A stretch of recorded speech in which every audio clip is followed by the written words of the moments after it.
The first time I saw Noah standing under the withered oak tree outside the abandoned church, I thought he looked like the kind of man mothers warn their sons about. Sharp jaw, unreadable eyes, a calm too controlled to be natural. It would have been funny, if not for the fact that my best friend Ethan had vanished 3 days earlier and rumors whispered he was inside. People called it a cult. They called Noah a manipulator, a liar, a dangerous charmer. But the moment his gaze locked on mine, something in me cracked open. Something I had spent years hiding beneath textbooks, laughter, and clinical notes. I was supposed to be the one studying minds, not losing mine. The town of Rockfield, Kansas, wasn't the kind of place where people disappeared without everyone knowing why. Gossip traveled faster than light here, but truth was slower, bruised by whispers and prejudice. When Ethan stopped showing up for class, when his parents cried on the porch but swore he'd gone to find himself, I knew something was wrong. Ethan wasn't a runaway.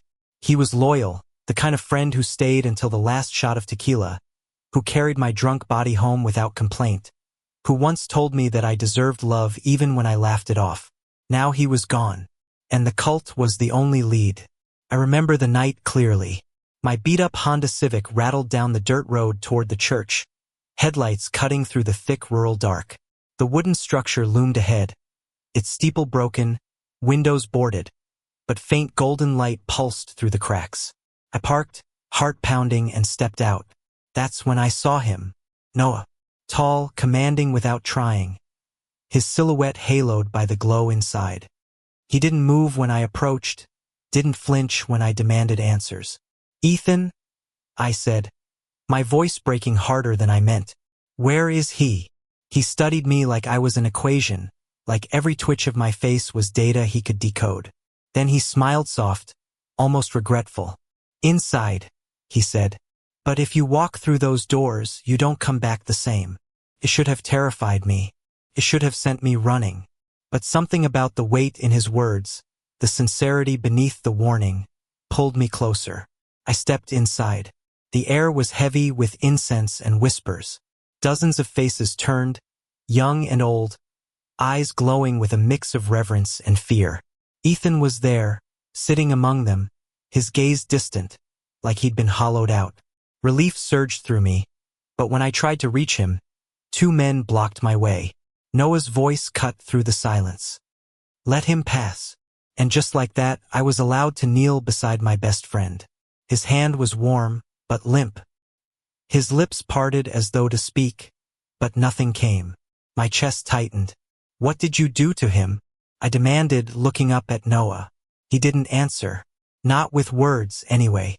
His eyes, those stormy, piercing eyes, held mine, and for a fleeting moment, I felt the strangest thing. Not threat, not guilt. Pain. The next week blurred into something surreal. I pretended to attend lectures, but all I could think about was Ethan, about the way his laughter used to fill my apartment. Each night, I returned to that abandoned church, finding excuses to confront Noah, to peel back layers I didn't understand. He should have been a villain. He should have been the man I despised. But every conversation, every accidental brush of his hand, every midnight argument on the church steps cut through me like glass. He told me about the world rejecting him, about finding people who needed purpose. He never called it a cult. He called it a refuge. Do you believe you're saving them? I asked one night, the cicadas loud in the summer dark. His jaw clenched, but his voice cracked. I believe I'm saving myself. That was the first time I wanted to touch him. And yet, Ethan. Always Ethan. My loyalty tangled with guilt. My heart torn between saving the boy, who had always been there, and understanding the man who shouldn't have meant anything at all. The turning point came on a stormy night. I was caught in the rain, soaked through, when Noah pulled me inside the church. The congregation had gone, the pews empty, candles flickering. He gave me his jacket, his hands brushing my shoulders as he draped it over me. I shivered, not from cold. You should hate me, he whispered. I do, I lied. But when his lips hovered just an inch from mine, I knew hate was the furthest thing from the truth. Outside, thunder roared. Inside, I kissed the man who had stolen my best friend's soul. It was madness. It was betrayal. It was the only thing that felt real. From then on, I lived in two worlds. The sterile classroom where I scribbled notes about psychology theories, and the raw, burning nights where Noah confessed things he'd never told anyone. About being cast out, about needing control because the world had once left him powerless, about how every time he looked at me, he wondered if redemption was possible. But redemption was messy. Ethan's condition worsened. His eyes remained vacant, his words rehearsed. I started to see the cracks in Noah's empire, the way his followers whispered doubts, the way loyalty felt more like fear. I confronted him, begged him to let Ethan go, and for the first time Noah faltered. He wanted me, but he wanted control too, and love doesn't thrive in chains. That night, I stood in the rain again, staring at the church, wondering if saving Ethan meant losing Noah or if saving Noah meant betraying Ethan forever. I had no answer, only a heart that ached for both. The night I finally decided to tear Ethan out of Noah's world, it felt like ripping my own chest open. The church was alive with voices, dozens chanting in unison, their eyes glassy with devotion. I had studied manipulation in theorygroupthink, mass suggestion, identity dissolution, but nothing prepared me for the sound of so many people surrendering their will. I stood in the doorway, drenched from the storm, staring at Ethan in the front row. His lips moved with the chant, but I could see the faint tremor in his hands. He was still in there. My Ethan was still inside. Noah! My voice cracked against the hymn. He turned. His face in that flickering candlelight was not the Noah I kissed beneath the thunder. Not the broken man who whispered he wanted redemption. This was the Noah who led. The Noah they believed in. You can't have him, he said, loud enough for everyone to hear.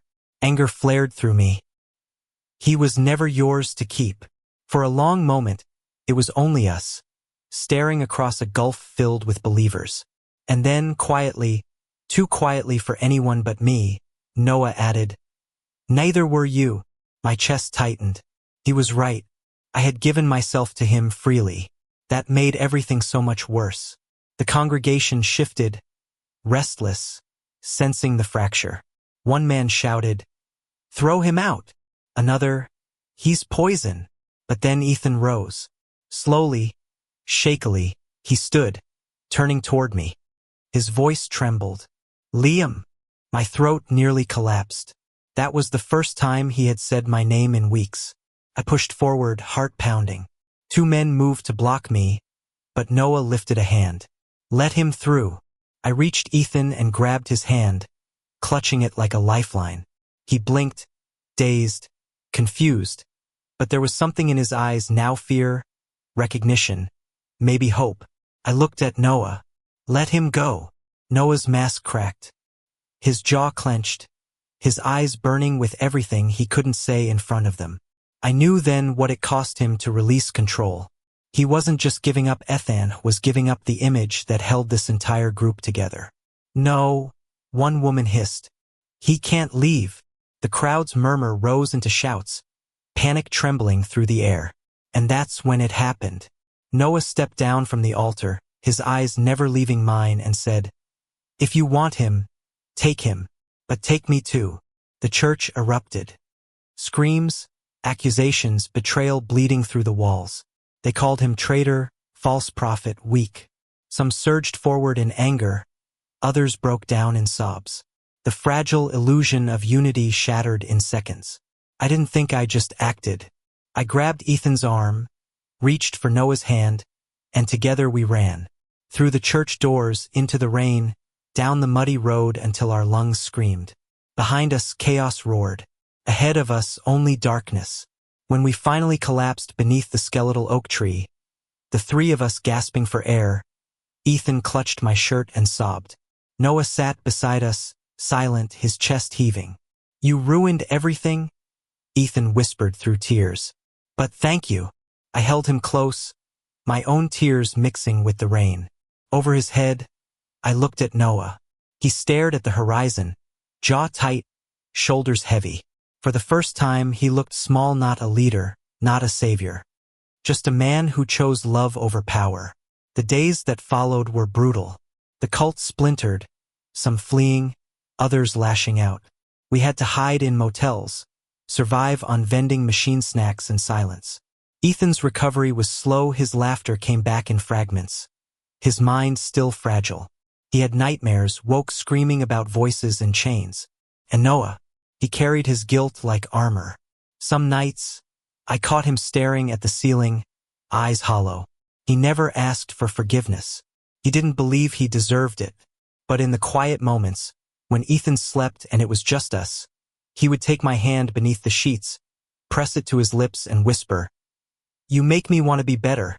The irony was cruel. The man I should have hated was the man I loved. And loving him meant living with a storm inside me.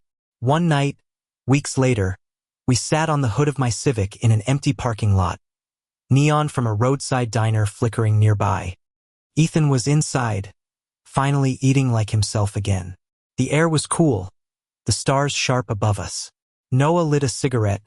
Though he never smoked it, just held it between his fingers like he needed something to burn away. "You know they'll never stop," he said quietly. "The ones still loyal. They'll call me a betrayer until the day I die." "Then let them," I said. "You're not their leader anymore." He turned, and in his eyes was the question he was too afraid to ask. "Then what am I?" So I kissed him, slow, certain.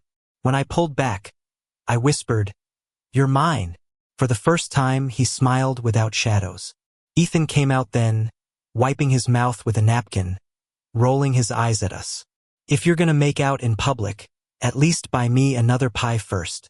I laughed, the sound bursting out of me, raw and real. Noah chuckled too, the tension breaking, and for one fragile moment it felt like we were just three kids again, broken, yes, but not destroyed. In the end, love didn't save us from the world.